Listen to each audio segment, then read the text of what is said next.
All right. As you mentioned, my name is Timothy Canham. I'm from the Jet Propulsion Laboratory. And the talk today is Instrument Software Framework, and it's subtitled The Small Scale Component Framework for Space. And my background is I've been at JPL for 20 some odd years and worked on a number of projects, including flight projects, including MSL, part of the band of brothers that Katie was part of. And so I have a good flight software, real-time background. And we developed ISF as part of a technology development task at JPL that started a year or two ago. And the task was to explore new flight hardware, but at the same time look into some software approaches that would go with that hardware. And it's targeted at smaller projects like instruments and CubeSats and small sats, although that's kind of a generic term, and notably ones with sparser microprocessor resources. We're talking things on the order of a meg or two of memory and maybe a few hundred K of flash to store the programs. And if you want some specific examples, things like the TI MSP 430, which is a microcontroller, the ARM M class microcontrollers, and perhaps a Leon 3 that's been used in instruments at JPL. And also, one thing that we looked at was farms of smaller interconnected processors. So if you can imagine a few of those ARM M classes talking to each other. And in many cases, on very small missions, you have highly constrained power, and it's desirable to have more than one processor that you can power on and off depending on the mission activities to conserve power. So we want to look at all that. And we wanted to look at the ilities, the attributes that Katie mentioned earlier, things like reusability, modularity, testability, adaptability, portability, usability, configurability, and what is the performance? Performance is a big deal on tiny processors because you don't have a lot of cycles to spare. So ISF is a component architecture. We're defining that as a design pattern that's based on an architectural concept combined with an architectural framework. So it's just not abstract concepts that you talk about, but there's actually a framework that accompanies it that implements that particular design pattern.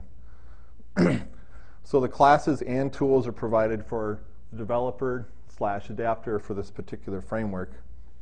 But it also implies patterns of usages as well as the constraints on those usages. So the architecture enables certain things, but to be compliant with the architecture, there's other things you can't do, which the argument is those can't-do parts are things that make it beneficial as well. And it's centered around the concept of components and ports. Components seems to be one of the keywords of the day. And it leverages code generation for the layers of the architecture that are on top of the framework, the basic framework classes. So what is our definition of a component? A component encapsulates behavior, things that happen in terms of the logic of whatever project you're on happens inside components. Components are not aware of other components. That means there's no symbolic dependencies, and there's no kind of co-location requirements in that respect. You don't have to put components together. And the interfaces are via strongly typed ports, and the ports are our formally specified interfaces in this architecture. There are no direct calls to other components. So you don't have component 1 including a header file from component 2 and invoking something in component 2. All the interfaces and all the interactions between the components are via ports. The components there are three kinds of components. We're defining them as passive, a queued component, and an active component. And I'll explain more about that in a minute in an upcoming slide. So we talked about components. Now ports are attached to components. What are ports? They encapsulate a typed interface in the architecture. They're strongly typed. They're the point of interconnection in the architecture. So components connect to each other via ports. They're directional, so there's ports that get invoked by the component, and the component gets invoked by incoming ports. Ports can connect to 3 different things. Another typed port of the exact same kind, And also, for ports that are, the ports since they're contained inside of a component, the ports can be connected to a component via the component registering a callback with that port. Finally, this is an important feature, we'll explain this a little more. You can connect a typed port to what we're calling a serialized port. A serialized port is a port that simply deals with a generic form of the data, a serialized form of invocations. So because of that rule, because of that characteristic, we have a rule that says that all types in these interfaces, they have to be serializable. Serializable is defined as the types that are passed in there have to be able to be taken and converted to a buffered form of data that can be passed generically. And the framework supplies that for the built-in types, the typical C language types. If there are user types, a class that a user writes that they want to transport through a port, they supply via inheritance serialization and deserialization functions. So, in a concession to our target, which is these smaller satellites, ports can have return values, but that limits the use. So you can invoke a port and get a return value. If you want to think of a port abstractly, it's sort of if you think of it as a C++ memory function, it can have parameters going out in the call, and you can have a return value. But if you have asynchronous behavior or asynchronous connections on the other side of that port, you can't use a return value because there's no way to get the return value. It's not RPC in that sense. Also, if you have return values, you can't use the serialization aspects of the architecture because the serialization is a asynchronous sending of this buffered data. There's no concept of returning that. Now we've gotten some heat for this, but again, it's a concession to the environment that we're writing for, is that we do allow pointers and references for performance reasons. If you're acting on you're operating on a very tiny microprocessor with limited memory, sometimes you really do have types that are non-trivial in size, and you have to pass around pointers just for performance reasons. So we allow it, and in the purest form of a component architecture, everything would be copy by value so that you don't have any coupling between components, but we have to make this concession to the environment that we want to run in. So a component topology consists of components that are instantiated at runtime, and then they're connected via those ports. Here's a little simple picture of 3 components. You can see the behavior in the form of these simplistic state machines in there, and they're interconnected via their ports. There are no symbolic dependencies between these components. So component 1 does not require that component 2 be present in the image that you're building in terms of having compiler or linker symbolic dependencies between them. The other thing that enables is that you can have alternate versions, such as simulation or other alternate implementations of a component's function. They can be substituted at runtime, and the other components that use them don't know and don't care because there's no dependencies on them. So how do we break this up into a type hierarchy? So there's 3 entities or 3 kinds of entities in the system. On the far right, where you see the blue dot, the blue boxes here, these are the hand-coded architecture base classes. So we have a kind of a fundamental component base class, and as I mentioned before, there's a component that we're calling a Q component. I'll explain what that means in a minute. That inherits from the component base class. And finally, there's an active component, which is a threaded component that derives from this queued component. Now, the code generator, the developer will specify interfaces in terms of XML. The code generator will generate these base classes for them that include all the machinery, the framework machinery needed to do all the invocations and the message marshalling and things like that. And finally, the developer writes a set of classes themselves that are the implementation of the interfaces that you define on the components. For those of you who know Corba, some of you know how IDL works. You write an IDL definition of an interface, and then the core of a compiler would generate base classes, and then the developer writes derived classes to actually implement those interfaces. So this is a similar model, and the types and the arrows are the direction of inheritance. So the final user class, depending on what threading model they want, they derive their final implementation class from this middle level that's generated by the code generator.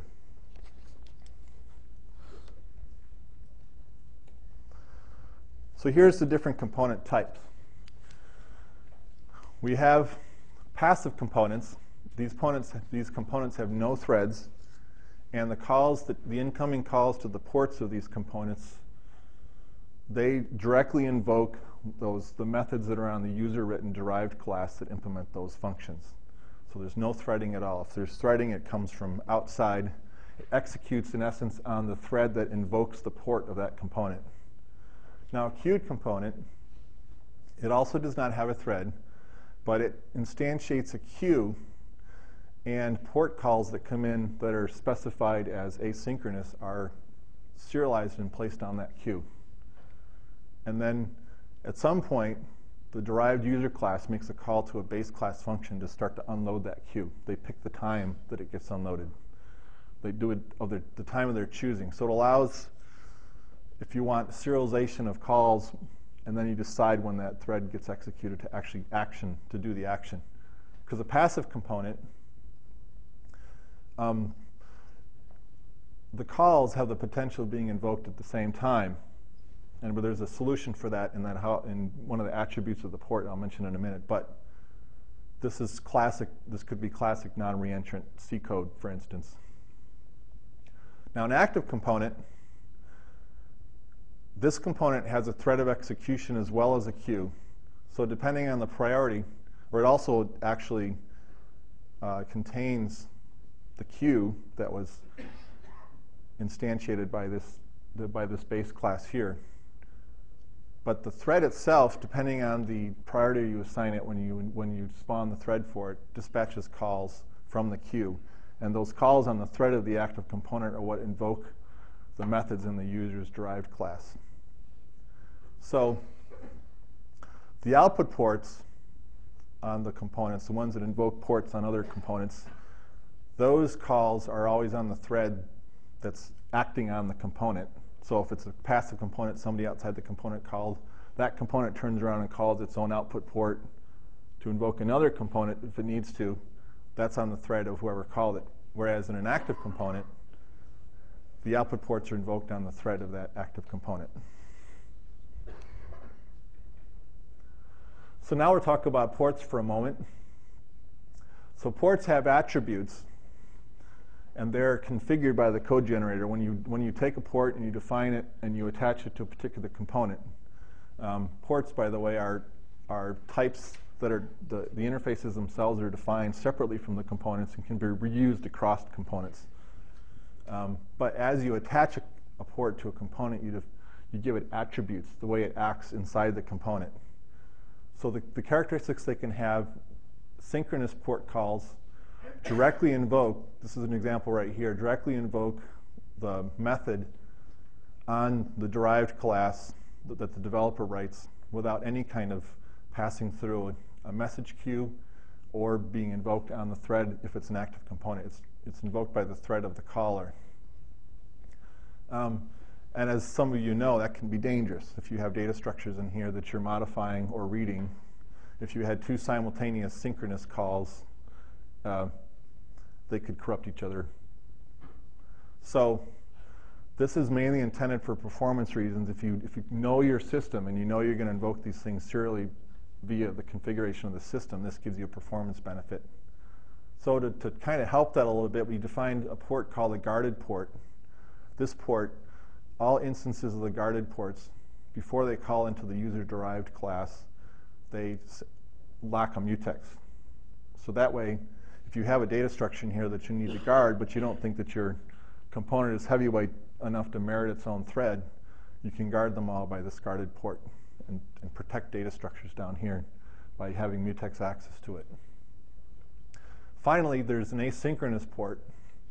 And asynchronous ports, whenever the call is invoked on that port. It basically takes the arguments, serializes them, puts them on a queue, and then in the case of the active component, the task will wake up based on its priorities and process that message and call the derived class functions. If it's a queued component, then the method that the derived class calls, there's a dispatch method that will start to unload this queue one at a time when the system decides it's the best time to do that. Now, to talk about, and I mentioned in a little previous slide that the output port here gets invoked by whatever logic is running here on whatever thread it's being run on. The output port gets invoked by the user's logic in the derived class. So one important thing that we have in our architecture is this notion of what I'm calling a serialized ports. So serialized ports, they can accept serialized data instead of typed calls. So to kind of give you something you're familiar with, if you had a C function with 3 arguments, say an integer, a float, and a char, that's the typed interface. The serialized version of that is that the code of that port will take those 3 arguments as it's invoked and put them into a byte buffer, in essence, and then pass that on to the serialized port. So it can be anonymously, the data that consists of the call can be anonymously passed on through the port without the serialized port having to know anything about the type of the caller. So any typed port can be connected to a serialized port. They don't have any type dependencies with each other. And as I just mentioned, when an outgoing port detects that it's connected to a serialized port, the outgoing port automatically serializes the data and sends it. So this is really powerful because it enables a whole class of generic components whose job is to transport data around and store data without actually having to know anything about the type of the data or the type of the port that's calling it.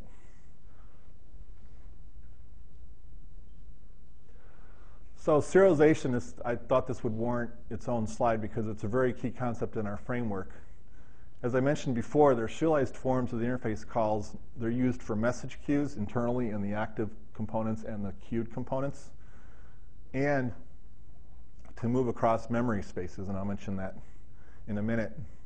It also is very useful for data storage. If you have a generic component that you would like to reuse in other projects, and that component's job is to store data, store telemetry, or store data products of other form, they can do that as these generic anonymous byte streams. It doesn't have to actually know the type that's being stored inside of it. It just stores it as this generic form of serialized data.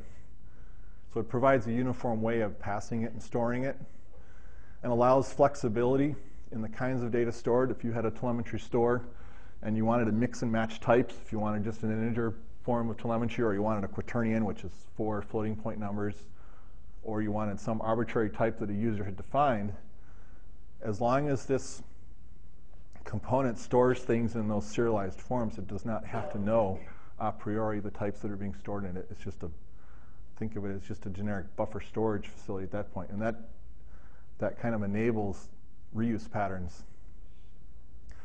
So as I mentioned earlier, for storage, for message passing, for these interfaces, there's provision in the architecture for user types. If you wanted to be a developer and you wanted to write your own arbitrary type that you could pass through ports, or you could store in these generic storage components, what you simply do is you derive from a serializable base class, and then you implement the functions the virtual functions that base class has you implement to serialize and deserialize the data. And then what happens is these components that use the serialized data in a generic form, they're just passed a reference to the base class. They don't have to know anything about the derived class. And we provided something in the code generator for very simple structures. And by that I mean the equivalent of C++ structs. If you simply have a type that just has aggregation of some basic types because that's useful to you, but you don't have any special behavior in the form of methods that's attached to that class, all you do is in XML define the members of the structure, and the code generator will generate it'll generate the class and generate the serialization, deserialization functions. And at the appropriate times, when you're passed a reference to this serializable base class, the facility will do the serialization when it's needed, but only when it's needed. So if you have typed ports that are interconnected and you don't care about these generic serialized ports, you never invoke the code that does serialization. So there's a kind of a high performance path, which is all through the typed ports, and then there's more of a generic path that invokes more serialization and deserialization, but then again, it provides more of these generic facilities that you can use if you have it in serialized form. So we want to look at a couple of patterns. The architecture is the framework of the architecture. The component and port is meant to be a basic pattern that you can build higher level patterns on that make sense for your application. And for us, just as an example, for those of us who are in real-time programming, you know the concept of a rate group. You have a group that runs at a particular cycle, and it has particular tasks that need to be done, and typically in a particular order.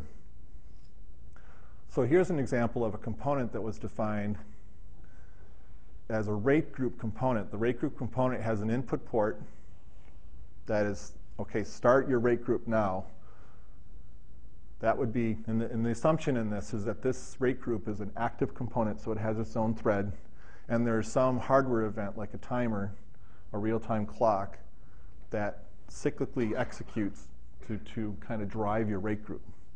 So that particular driver would invoke this run method on the rate group. That would cause the rate group to wake up when it was supposed to, based on the priorities assigned to the task that the rate group has.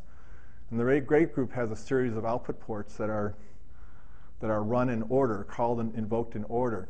So you compose your rate group by having a series of, if you want to call them customers of the rate group, that themselves have that run interface as a port. And this thing simply runs them in order and then goes and waits for the next message. And so you can attach any component that has a run port. The rate group doesn't have to know anything about these components, what they do, doesn't have any dependencies on them, no symbolic compile dependencies, no link time dependencies. And then you can define the run call to do what you want. In the simplest real-time model, each of the members of the rate group is one of those passive components. It just does its task that it's supposed to do on that rate group and then finishes. That's the typical sequence. But if you had a task that was running, say, at a different priority, but it wanted to keep track of things that were happening or the timing of this thing, of this rate group, you can actually attach a queue to it, to the run port, and it'll simply queue a message to itself saying, yeah, something just happened, that rate group just got executed, and I'll deal with it later on a different priority if I'm running a different thread. And the important point is it's just a connection. This doesn't care or know. You compose your system, you design your system based on what these different clients of the rate group need to do. So that's an example of a pattern that we're used to, a real-time pattern being implemented as a series of components on top of this framework. So one way, I kind of referred to this in an earlier slide, one way that this is very helpful is if you have an embedded system. For any of those who've done it for these very small embedded processors, sometimes debugging them and in the real hardware context can be hard. It's hard to reconstruct the environment. So it's very useful to have a simulation environment where you can drop in alternate versions of the component that simulate the hardware. Then you can take all these components and run them on Linux class workstation to build up a simulation environment for development and testing. And then when you get on the real target, you drop in the real hardware component. And you can do a lot of behavioral testing. You can leverage tools. I forget his name, the one gentleman who was here giving the presentation on Linux. You can leverage a lot of Linux tools that are dynamic checkers. So you can find out if you've got misbehaving code here, things you just cannot run typically in an deeply embedded environment. So the kind of swappability of the component framework enables these kinds of patterns where you can drop in simulations at various levels of functionality and provide testing of components outside of the difficult to use embedded environment. Now, multinode, I mentioned earlier that one of the things we were looking into was having platforms where you had a number of interconnected lower power processors. And we're talking, CubeSat level or small sats or maybe some smaller instruments where power management is very critical. And you may have behaviors that you go through, long sequences where a particular processor just isn't needed, and let it sit there idling, consuming power. It just doesn't make sense. So you may have a system scenario where you want to turn off a number of processors for a while you're doing bookkeeping or ground system or flight to ground communications or things like that. But when you bring that node back up, you want to be able to talk to it in a dynamic way. So as I mentioned before, when you have components, you have these strongly typed output ports, and you have corresponding components that you want to talk to in your architecture that have the same typed input port. So in a single node configuration, you might have this producer component 1 and consumer component 1 on the same node, and their ports are just interconnected. Well, with what I mentioned earlier, where you have these serialized ports, you can have what we're calling a hub pattern. And what this hub pattern has is this serialized port as an input. And you connect the typed port of this component to that one because they don't care. They know how to talk. This hub takes that data stream, that the call, if you want to think of it, the call gets turned into essentially a buffer that represents the arguments to that call. This hub ships it over to its counterpoint over whatever communication medium you happen to be using. And then that serialized data gets delivered to this typed input port. Now, the typed input port has functions that recognize that it's serialized data, deserialize it, and invokes it in a typed manner to this consumer. Component doesn't care. Component doesn't care. So you can have various deployments of these components where in one case, say a simulation workstation setup where these two are co-located, you can connect them together for testing and then just have the other deployment, which is the real hardware, where they're on separate nodes, and then you interconnect them via this hub, and they still invoke each other without these guys even knowing or caring. Obviously, the caveat is you have to know your system. You have to know the qualities of service. You have to know latencies, and it has to work for your system.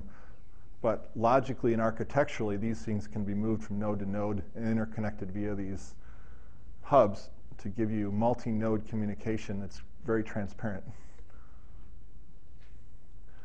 So to give you kind of two ends of the spectrum, we have a small, really tiny small scale development. Inspire is a CubeSat mission that JPL is flying next year.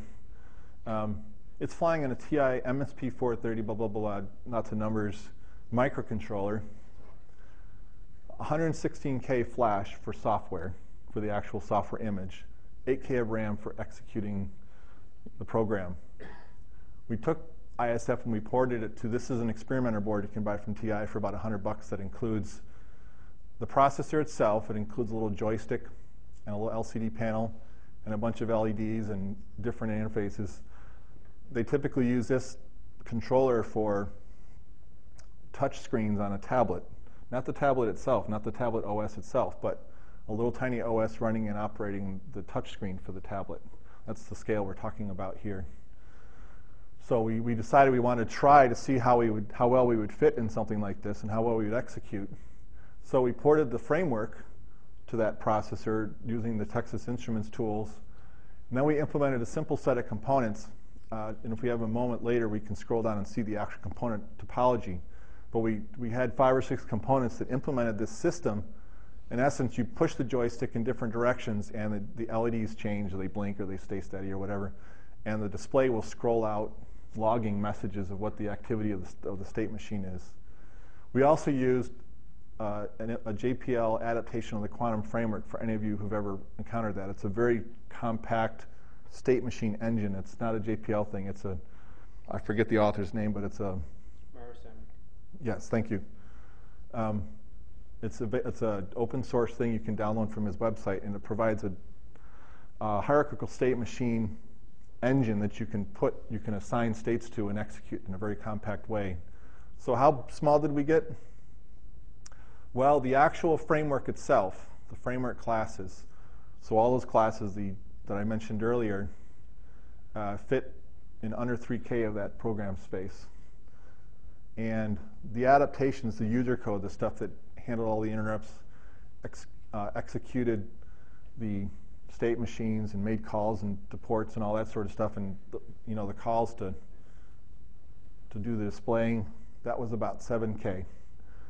And the component topology was instantiated on the heap, and it used up less than a K for the heap to instantiate all the components and the quantum framework itself, the data for that. So it's very, very compact. Now at the other end of the spectrum, there's a balloon mission flying for JPL. It's called I'm forgetting, it's on another slide. Stable, thank you. My backup here.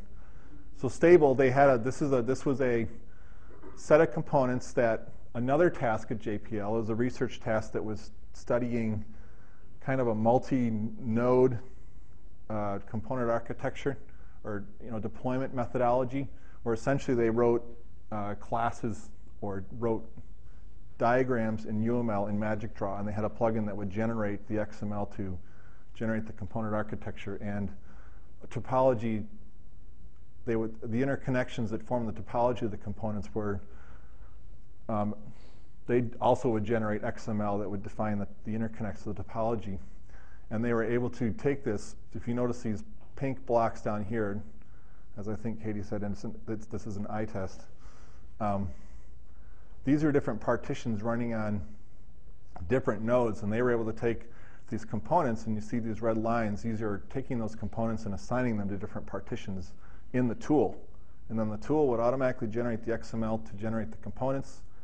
And then the topologies for each node has its own local topology of components. And it would generate those hubs that I showed in a previous slide to interconnect the partitions. And so on the fly, with this particular task that they did, you can move these components at will around between partitions. And they actually used, where's the Vanderbilt guy? Is he still here? They used a Vanderbilt ARINC simulator to simulate an ARINC 653 partitioned system. And they were able to drop these components into the different partitions and the hubs that I mentioned in the previous slide, the back end of them would talk via ARINC 653 message channels. And so these components are able to talk in amongst themselves transparently by just dropping in these hubs. So this gives you an example of a distributed system like we wanted to talk about, these systems of interconnected small nodes running separate logic. So there's a lot of reconfigurability, and there's a demo that he runs, or right during the demo, he'll just reconfigure the components and move them from partition to partition, and then essentially push a button and recompile, and then it's running again. So what is the status of this project? We've finished what we're calling Rev 1.0, which is a completion of the autocoders that generates the components and the ports and the topologies. It's flying on one JPL mission called RapidScat. It's a radar experiment that's on the ISS. And we've also been porting our little examples to a bunch of different OSs and architectures, so Linux, VxWorks, ARINC 653 in the form of that Vanderbilt simulator, and also this TI example that I showed you on a previous slide with the TI microcontroller actually runs with no OS at all. It's a single rate group with a series of passive components that could just get invoked in order, and then they go to sleep and they wake up and they get invoked in order again. So this architecture doesn't actually even need an OS if you wanted to go really bare metal. And then the processor architecture is PowerPC, Leon 3, x86 in the form of RapidScat was an x86 embedded board. Some ARM chips, and as I mentioned in the previous example, some MSP 430s, which are very tiny microcontrollers. And in that one particular research task, they demonstrated the hubs working across these memory regions using sockets, traditional Linux sockets, from machine to machine, or within Linux, just traditional Linux, a process to a process. And then airing 653 channels using the Vanderbilt simulator. And also in our hardware task, we had some high-speed hardware interfaces that were used to talk across nodes, and we were able to demonstrate talking across that. So it's in proposals for some other things at JPL. We do have further work to do, especially in the code generation area. If we had time, I'd go into some of the rules that the architecture has on the attributes that ports can have with the different kind of components, but we don't have time for that. And then we're mulling the idea of adding commanding to the framework rather than as an adaptation. So this is an important distinction. The component framework itself does not know commanding or telemetry per se. But there are adaptation patterns that we've written that implement commanding and implement telemetry as a pattern on top of the architecture. But it's one of those things to make it more user-friendly, if you will, to add commanding natively. So you would, in the XML itself, where you define the components, you would define, say, a command interface. And the architecture would handle taking the command stream, if you will, and deserializing it into a function call in the user's class with specific types that comprise the arguments of the command. So we feel pretty good about it. Again, we are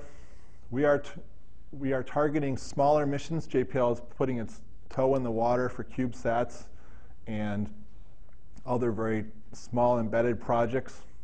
So we're really aiming to be very small footprint, but very high performance. Simpler behavior than some of the bigger flagship missions.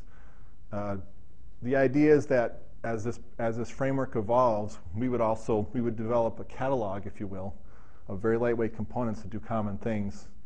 And then because everything's instantiated at runtime, a CubeSat mission or an instrument just picks from this catalog and instantiates, say, a telemetry component that can store telemetry. Or you might have for instance, if you had a very simple GNC component that did a control law, you could instantiate that, connect it to the telemetry sources that drive the control law and the actuators that actuate the system to respond to the control laws and such and so forth. So I think it shows promises as a very small scale architecture that we can deploy quickly to short schedule, short cost missions at JPL. So that concludes what I have to say. I think I ran out of slides. Yes, we're in the backup section. Are there any questions? We have a mic. Oh.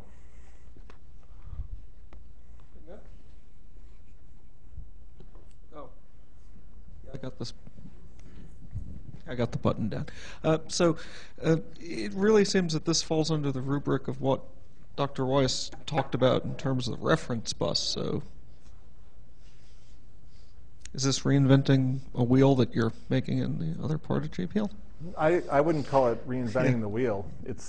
First of all, in the scale of time, it was a parallel effort with Core, and we were targeting a completely different environment. Core has a lot more in it that's already realized in terms of spacecraft behaviors and the like.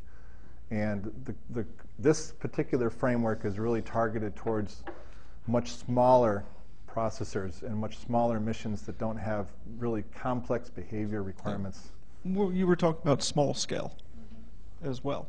We were talking about small scale satellites, but I think on an order of magnitude still larger than the scale of processors and satellites that Tim was talking about.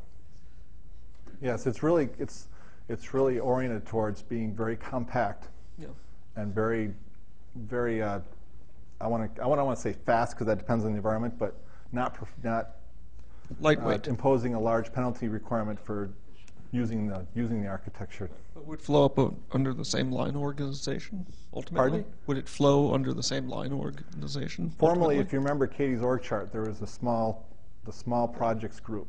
That's where we're working on it currently, in that group. Oh. Any other questions? I can answer your question a little bit because I was a user of Tim's software working on RapidScat. And it would be impossible to take the entire MSL flight software and use it on RapidScat because RapidScat was just an instrument, a small instrument. Tim's software is written in C++, another interesting point, and it was just very easy to take the software. He actually emailed it to us, and we untarred it and then built it, and we're running it on a Core i7 that's going to go up on the space station some point soon next year. We've lost the time frame, but that's the kind of idea that this is software that you can actually use on a small instrument, and RapidScat is a radiometer, a scatterometer that's going on the ISS. So. Are there any other questions? All right, thank you.